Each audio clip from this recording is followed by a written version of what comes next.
जय श्री राम, जय श्री राम। भंडारी जी को जय श्री राम, जिंदाबाद जिंदाबाद।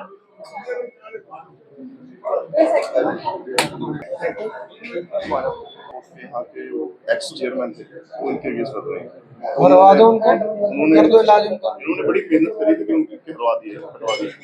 तो जीरकपुर का विशेष दौरा करने आए हैं, मकसद क्या है?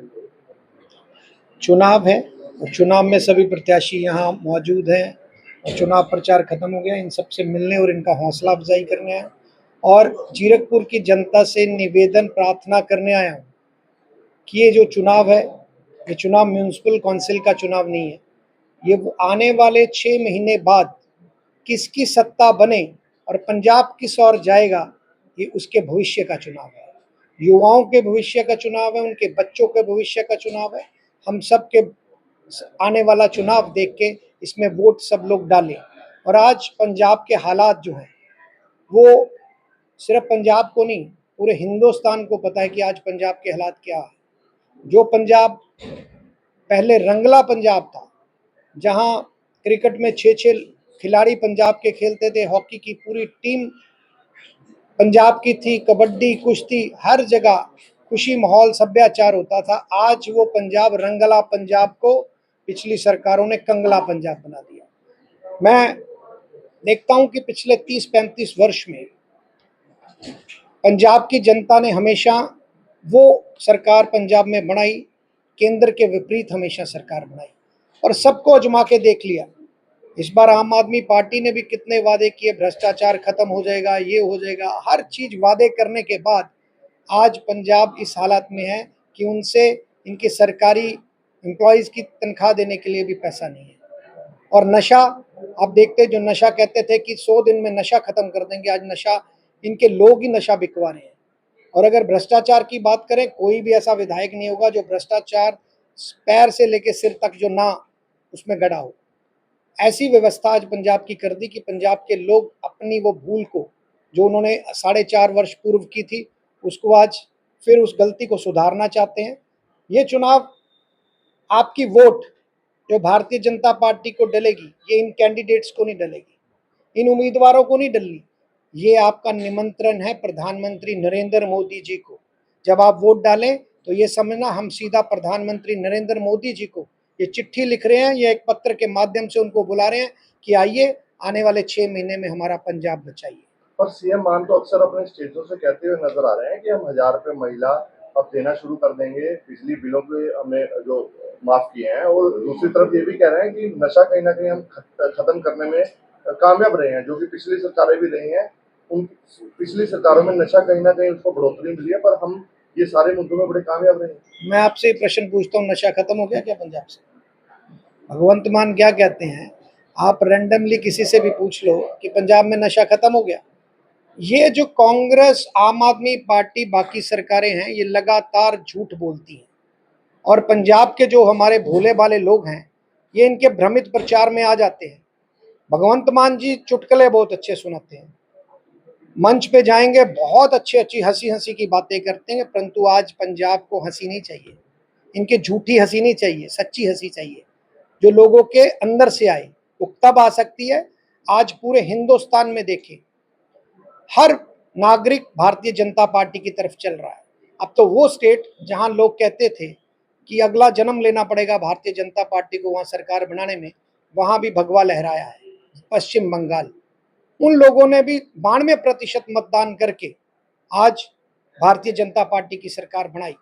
और अगर पंजाब भी एक बार मौका भारतीय जनता पार्टी को देगा तो मुझे लगता है आने वाले 20-25 वर्ष यहाँ से सरकार भारतीय जनता पार्टी की नहीं जाएगी। अच्छा, एक तरफ ईवीएम मशीनों को इस बार उस पर चुनाव नहीं कराया जा रहा है, बैलेट पेपरों में करवाए जा रहे हैं, इसको आप कैसे देखते हैं? मैं एक चीज बताता हूँ, ये जो बैलेट पेपर पे चुनाव होता है इसमें गड़बड़ी ज्यादा होती है, क्योंकि गड़बड़ी के चांस क्या कि अगर 25-30 वोट से कोई और दूसरी पार्टी का उम्मीदवार जीतता तो 25-30-40 वोट शाही लगा के खराब की जा सकती है। ये इनका मंशा है। और जिस ढंग से यहाँ कैंडिडेट बताते हैं कि धक्का मुक्की करके इन्होंने कई लोगों के पर्चे रद्द कर दिए। अभी आप लोगों ने भी, आप पत्रकार बंधु हो, आपने साथ में 1 किलोमीटर दूर ही चुनाव अभी 15 दिन पहले देखे, हमने किसी भी कैंडिडेट का पर्चा इस तरह रद्द किया हो या किसी को धक्का किया हो? प्रजातंत्र में विश्वास करने वाली भारतीय जनता पार्टी, और ये तो धक्का करके चुनाव जीतना चाहते हैं, परंतु इनकी सरकार, इनका शासन जहां भी तानाशाह रहा वहां हमेशा जुल्म के खिलाफ तो परमेश्वर भी आके खड़ा हो जाता है। और अब इनका अंत आ चुका है और 6 महीने बाद इनको चलता किया जाएगा जैसे दिल्ली से किया गया। पिछले कुछ दिनों में ईडी और सीबीआई की कार्रवाई पंजाब में बढ़ी है, तो उसको आप किस तरह देखते हो? लगातार भगवंत मान सरकार कहती हुई नजर आ रही है कि ये कितना भी हमें दबाने की कोशिश कर लें पर हम दबेंगे नहीं। इनको दबाने की जरूरत ही नहीं है, इनको जनता दबा देगी। क्या ईडी इनके लिए ईडी थोड़ा आएगी। ये तो भ्रष्टाचार इनका इतना है, आज की डेट में ये पंजाब की जमीनें बेचने पे लगे हुए हैं।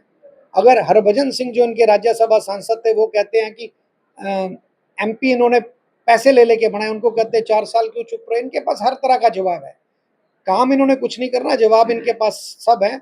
ईडी अपनी कार्रवाई करेगी और जो दोषी होगा, चाहे बड़े से बड़ा होगा, वो जेल की दरवाजों के सलाखों के अंदर जाएगा। पिछले साल जो है लगातार 7 बार तेल के दाम बढ़ चुके हैं, जिसका मार्केट में भी असर दिख रहा है, देश की इकोनॉमी पे भी दिख रहा है, उस पर क्या कहना है? तेल के दाम आप देखें, आज विश्व पूरा एक युद्ध के मैदान में खड़ा है और तेल सबको पता है, सभी लोग जागरूक हैं, नागरिक जागरूक हैं कि लगातार कंपनियां घाटे में जा रही हैं। और सरकार ने तो जो अपने टैक्स थे वो भी माफ कर दिए जनता को, उसके बावजूद भी प्राइस बढ़ाने की जरूरत है, क्योंकि कंपनियों को भी बचाना है। ये जनता सब जानती है। जब युद्ध खत्म हो जाएगा ऑटोमेटिक, पिछले कई महीने पहले आपने देखा होगा, साल पहले, कि दाम घटाए भी गए थे कितने ज्यादा। तो ये घटते और बढ़ते रहते हैं, जिस तरह की परिस्थितियां रहेंगी उसके अनुरूप घटेंगे भी और बढ़ेंगे। क्वेश्चन पूछा था इन्होंने ईवीएम मशीन और बैलेट पेपर पे।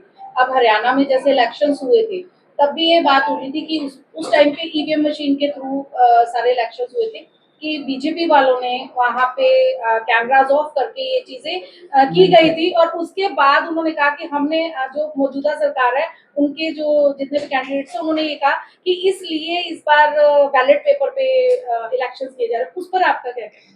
मैं आपको 2.5 महीने पहले के राज्यसभा चुनाव की याद करवाता हूँ। 2.5 महीने हरियाणा में राज्यसभा का चुनाव हुआ। राज्यसभा का चुनाव बैलेट से होता है और उसमें आम आदमी वोट नहीं डालता, उसमें विधायक वोट डालते हैं, चुने हुए विधायक पार्टियों के वोट डालते हैं और उसके आगे वो वोट दिखा के डालना होता है। भूपेंद्र सिंह हुड्डा खुद एजेंट बन के बैठे थे, बीके हरिप्रसाद जो इनके प्रभारी हैं वो एजेंट बन के बैठे थे। कांग्रेस के 37 विधायक थे, 9 विधायकों ने वोट दिखा के भारतीय जनता पार्टी को डाला, वहां ईवीएम में खराबी नहीं थी। बैलेट पेपर से वोटिंग हुई, एमएलओ ने वोट डाला, शीर्ष नेतृत्व ने वोट देखा, तब 9 वोट, 25% विधायकों ने वोट भारतीय जनता पार्टी के पक्ष में डाला। हालांकि पूरे पंजाब में ये मामला उठ रहा है, पर अगर डेराबस्सी की बात करें, यहाँ भी 4 से 5 कॉम्पिटिटर हैं जो अपने आप को बता रहे हैं कि हमारी जो टिकट है पक्की है। पर लगातार गुरदर्शन सैनी की सरगर्मियां भी चुनाव में देखी गई हैं, आप अभी उनके साथ भी उपस्थित हैं, तो क्या समझे कि टिकट किसको मिलेगी? कोई इशारा अभी है या फिलहाल इस पर सोचा जाएगा? भारतीय जनता पार्टी में कोई भी इशारा नहीं किया जाता। भारतीय जनता पार्टी के जितने भी आप उम्मीदवार कह रहे हैं यहाँ पे, वो सब भारतीय जनता पार्टी के कार्यकर्ता हैं। जब विधानसभा का वक्त आएगा, एक व्यक्ति को जिसको भी टिकट दिया जाएगा, सब लोग उसकी मदद करेंगे। हर जगह ज्यादा उम्मीदवार होना ये संकेत है कि भारतीय जनता पार्टी के पक्ष में लहर चल रही पर है। कहीं ना कहीं कार्यकर्ताओं में भी कंफ्यूजन है, क्योंकि इससे लगता है कि विरोध भी पैदा होता है जब 2 से 4 लोग सेम पार्टी के एक दूसरे के बराबर खड़े हो जाते हैं। ऐसा है, हरियाणा में आपके यहाँ 5 है, वहाँ 50-50 थे, 100 उम्मीदवार भी थे कहीं पे, और आज भारतीय जनता पार्टी की सरकार 12 वर्ष हो गए वहाँ पे। गुजरात में आप जाएं, वहाँ भी 20-20, 50-50 उम्मीदवार होते हैं। ये हर जगह होते हैं, प्रजातंत्र का एक पार्ट है। हर आदमी की उम्मीद होती है कि मैं विधायक बनूं, सेवा करूं, कोई बुरी बात नहीं है, परंतु जो उचित उम्मीदवार आता है मौके पे आके दिया जाता है। आज मैं सैनी साहब के साथ बैठा हूं, इससे पहले मैं जिन ने मुझे बुलाया भारतीय जनता पार्टी के लिए प्रचार करने में हर जगह गया। लेकिन अगर जो एक गुटबाजी है इसका नुकसान भी हो सकता है इलेक्शन में, काफी गुटबाजी सामने आ रही है। गुटबाजी आप दूसरी पार्टियों में देखो, कांग्रेस में आज कितनी गुटबाजी है, जो एक दूसरे को देख नहीं सकते।